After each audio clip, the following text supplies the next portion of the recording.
નમસ્કાર મિત્રો, હું છું નીરવ ત્રિવેદી અને આપ સૌનું ફરી એકવાર સ્વાગત કરું છું અમારી ચેનલ હંગરી જંકશનમાં.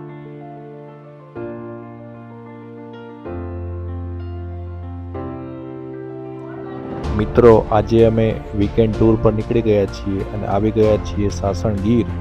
સાસણ ગીરમાં આપણે મુલાકાત લેશું કૃષ્ણા ફાર્મ એન્ડ રિસોર્ટ્સની. સાસણના ભોજદે ગામની અંદર આવેલું છે કૃષ્ણા ફાર્મ એન્ડ રિસોર્ટ્સ અને એક્ઝેક્ટ લોકેશનની વાત કરીએ તો સાસણથી 9.3 કિલોમીટરના અંતરે, તેમજ સોમનાથથી 42.8 કિલોમીટર અને જૂનાગઢથી વાત કરીએ તો 61 કિલોમીટરના અંતરે આવેલું છે કૃષ્ણા ફાર્મ એન્ડ રિસોર્ટ્સ. તો ફ્રેન્ડ્સ, ચાલો હવે આપણે આ રિસોર્ટની મુલાકાત લઈએ અને જોઈએ કે અહીંયા કેવી ફેસિલિટીઝ મળે છે અને તેમજ અહીંયાનું વાતાવરણ કેવું છે.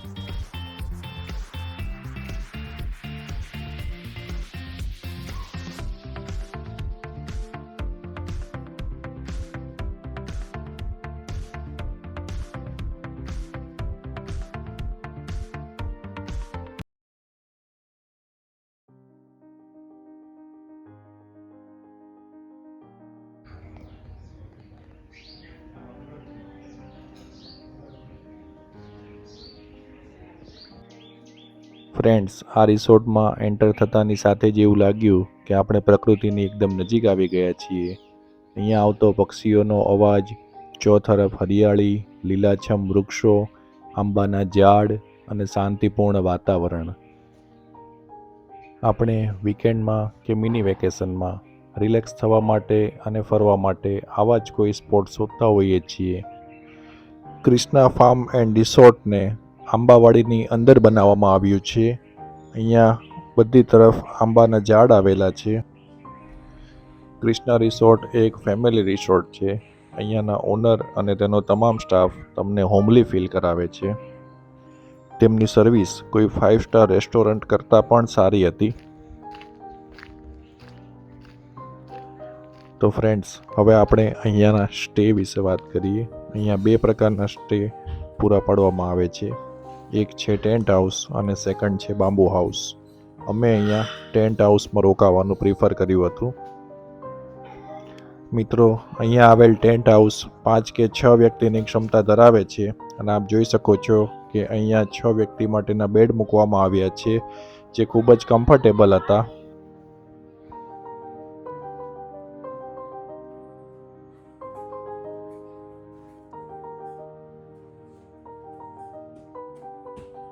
આ ટેન્ટ હાઉસની સાથે એટેચ ટોયલેટ બાથરૂમ આપવામાં આવે છે અને સવારે નાહવા માટે ગરમ પાણી પણ મળી રહે છે.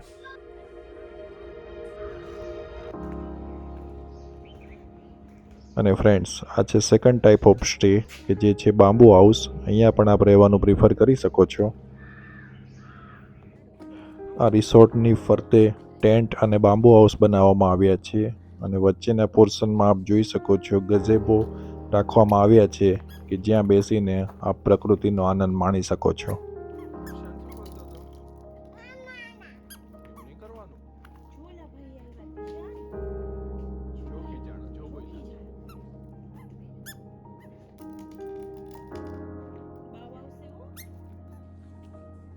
તો ફ્રેન્ડ્સ, હવે આપ અહીંયાના અલૌકિક શાંતિપૂર્ણ વાતાવરણનો અનુભવ કરી શકશો.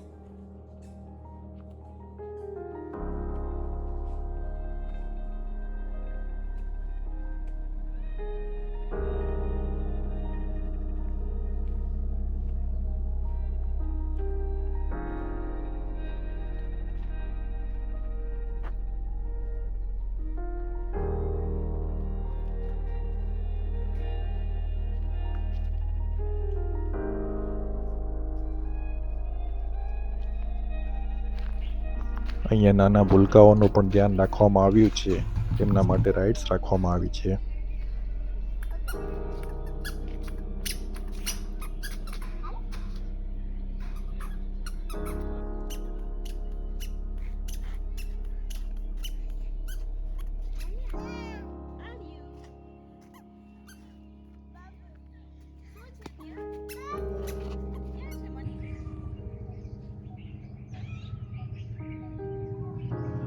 તો ફ્રેન્ડ્સ, આપ જોઈ શકો છો કે ટેન્ટ હાઉસના પાછળના ભાગમાં અહીંયાના ઓનરની આંબાવાડી આવેલી છે કે જ્યાં ઘણા બધા આંબાનું વાવેતર કરવામાં આવ્યું છે. સવારનો સમય છે, સૂર્ય ઝાડની વચ્ચેથી ડોકિયા કરી રહ્યો છે. શુદ્ધ હવા, શુદ્ધ જમવાનું, શુદ્ધ પાણી અને આવું અલૌકિક વાતાવરણ, આવી જિંદગી હોય તો સાહેબ મજા આવી જાય.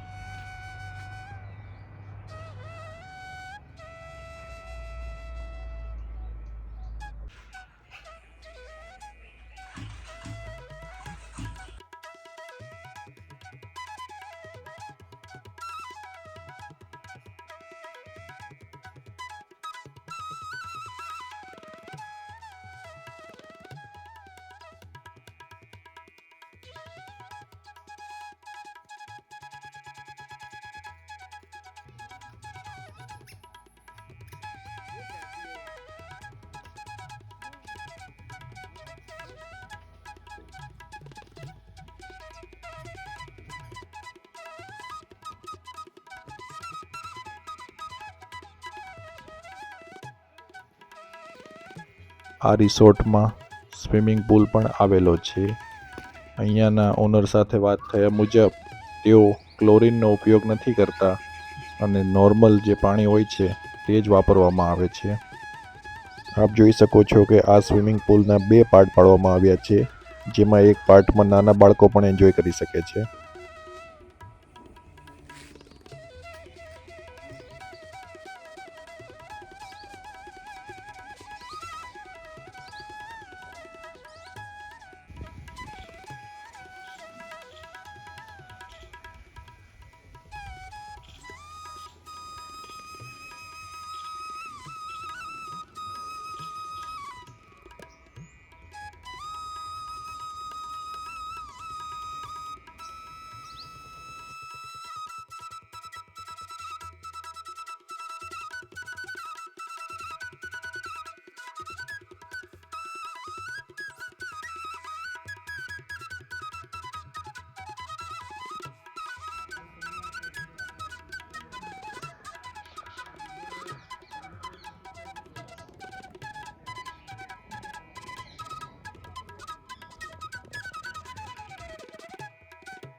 તો ફ્રેન્ડ્સ, હવે આપણે વાત કરીએ અહીંયા ઓફર કરવામાં આવતા બ્રેકફાસ્ટ પર.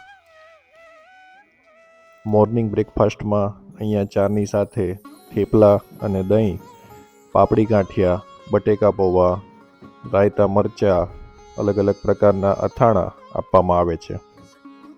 સવારે 8 થી 8:30ની વચ્ચે અહીંયા બ્રેકફાસ્ટની શરૂઆત થઈ જતી હોય છે.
તો ફ્રેન્ડ્સ, હવે આપણે વાત કરીએ અહીંયા ઓફર કરવામાં આવતા ડિનર વિશે.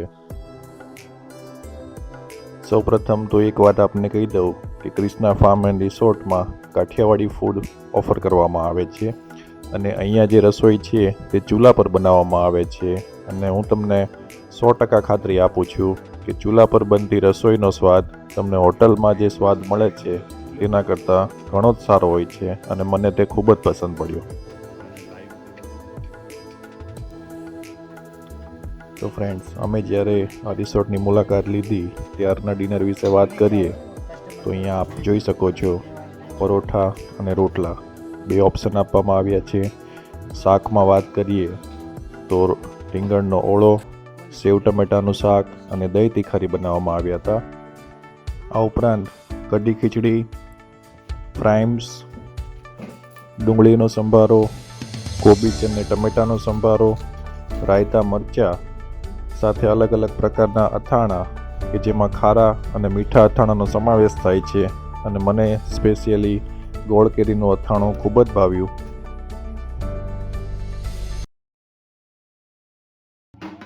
હવે આપણે વાત કરીએ સીડી કલાકારો દ્વારા રજૂ કરવામાં આવતું ધમાલ નૃત્ય કે જે આ રિસોર્ટ દ્વારા કોમ્પ્લિમેન્ટરી આપવામાં આવે છે. સીડી કલાકારો તેમના ડાન્સ દ્વારા નાના મોટા સૌને એન્ટરટેનમેન્ટ પૂરું પાડે છે અને આપનો અહીંયા રહેવાનો એક્સપિરિયન્સ એન્હાન્સ કરે છે. તો ફ્રેન્ડ્સ, હવે આપ નિહાળો આ ધમાલ ડાન્સ.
શેઠે શેઠે સોના વેણતી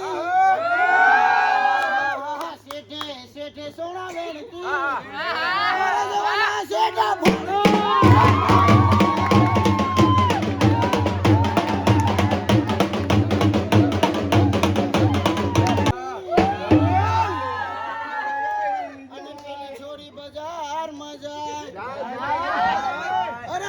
ભૂલો તો ખરી કરી પાવડર કરી નથી ખબર અને છોરી બજાર માં જાય અરે આડા એવડા બાબા તો આડા એવડા બાબા મારતી એ મારી